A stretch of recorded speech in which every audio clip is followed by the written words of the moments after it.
Buenas noches para todos, mi nombre es Álvaro Vázquez, soy estudiante de séptimo semestre de Seguridad y Salud del Trabajo del CAP de Cali. Hoy les vengo a hablar de la falacia de pregunta compleja. Esta falacia es común en el razonamiento cotidiano, dado que suele ser utilizada de manera contundente por quienes suponen un argumento sin existir indicios o señales que puedan justificar una verdad o una aseveración. Es común que se logre el objetivo de la persona que lanza la pregunta compleja. Puede ser de manera de interrogación, por cuanto la pregunta se lanza con seriedad y de manera retórica.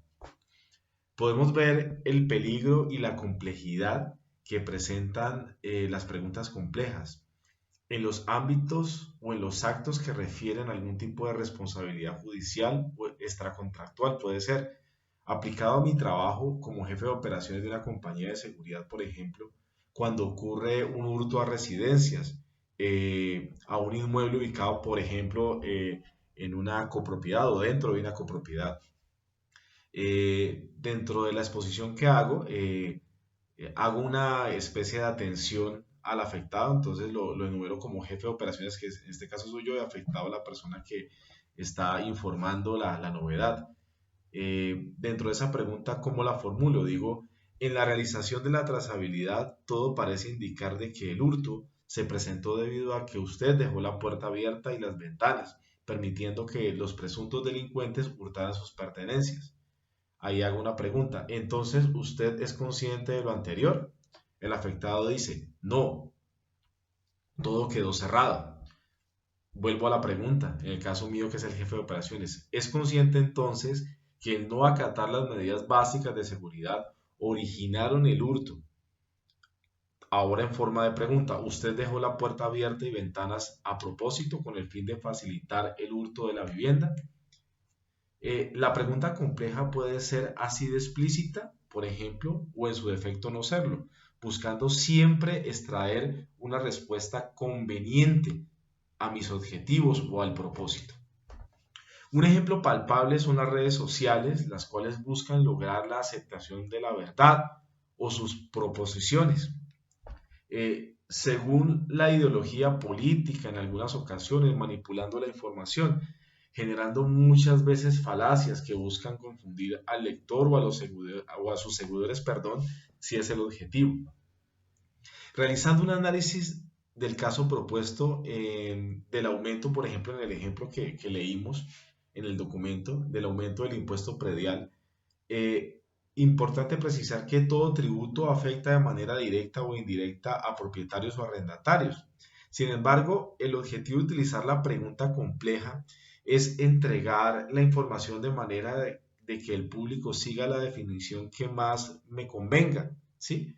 Si es el Estado, por supuesto, querrá minimizar pues el impacto de la medida a los ciudadanos.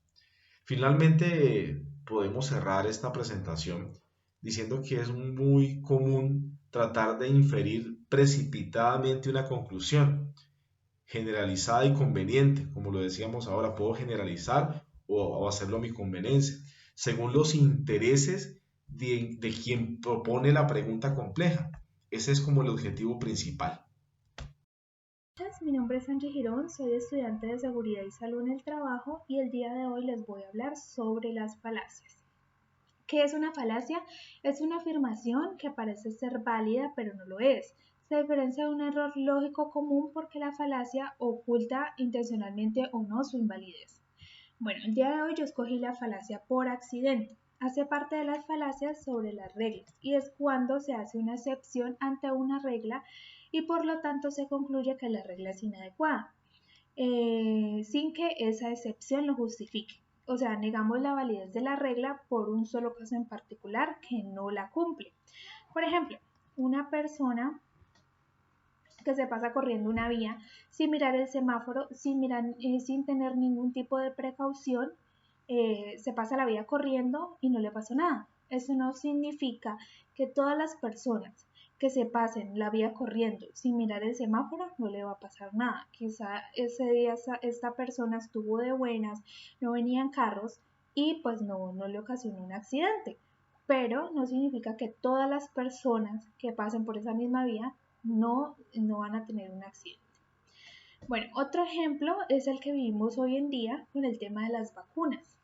Si pensamos que una persona ha tenido efectos secundarios como dolor de cabeza, fiebre, malestar general, se le agita la respiración porque lo vacunaron, esto no significa que todas las personas van a tener la misma sintomatología al aplicarle la vacuna.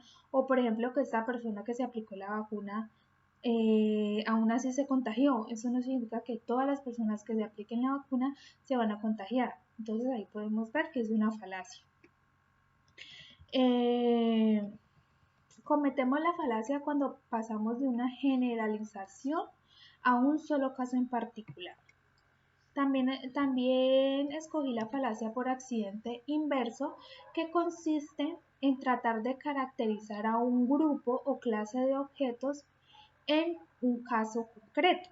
El caso debe ser típico. Bueno, es la falacia que cometemos cuando vamos demasiado rápido hacia una generalización. Ejemplo, la publicidad. Entonces en la televisión nos dicen, los campeones toman Gatorade, o toman Milo, o toman Ponimalta. Si consumes este producto vas a ser un campeón. Si esto que me muestran en la publicidad yo lo hago, voy a ser igual a lo que está en la publicidad. Ejemplo, el campeón. Voy a ser un campeón si tomo Gatorade, si tomo Milo o si tomo Ponimalta. Entonces ahí podemos ver que es una falacia, porque si yo tomo Gatorade, o si yo tomo Milo, o si yo tomo Ponimalta, no voy a ser un campeón. O sea, eso no influye en que yo sea un campeón o que vaya a tener más energía, sino que pues es un tema de la publicidad. Otro ejemplo sería, el doctor le recetó a mi hermano un medicamento para el insomnio. Entonces, por lo tanto, si yo me tomo ese medicamento, también me voy a sentir bien. Aunque una droga puede ser inofensiva bajo una circunstancia, no necesariamente significa que lo va a hacer bajo cualquier circunstancia, porque como les decía antes, no todos los cuerpos son iguales, no todos los cuerpos reaccionan de la misma manera y en este caso la persona puede crear dependencia a esta droga o le puede causar efectos adversos. Bueno, muchas gracias. Una de las falacias que elegimos fue la falacia de ambigüedad. Ambigua significa que puede entenderse o interpretarse de diversas maneras. Nos enfocamos en la anfibiología, que es el doble sentido de una palabra o frase que puede provocar dudas e interpretaciones erróneas. Es un vicio del lenguaje que consiste en una manera de hablar en la que se da más de una interpretación a lo dicho. Continuando con lo expuesto por la compañera Angie Girón, podemos dar un ejemplo práctico de las emisiones anfibólicas. En la antigüedad, los antiguos oráculos, que eran personas que predecían el futuro y que eran consultadas generalmente por los reyes de la época, precisaron lo siguiente.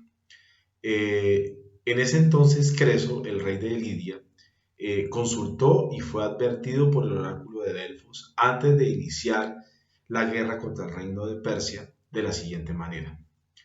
Si Creso va a la guerra contra Ciro, destruirá un poderoso reino.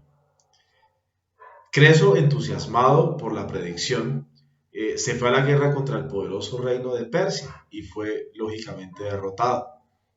Ya desesperado, Creso regresa de nuevo al oráculo, quien le confirmó, esta vez de una manera diferente, lo siguiente: al ir a la guerra contra Ciro, Creso había destruido un poderoso reino, y ese reino era su propio reino. La anfibología puede construir premisas muy peligrosas en sus argumentos, sin embargo, no son utilizadas en discusiones serias en estos momentos o en la actualidad.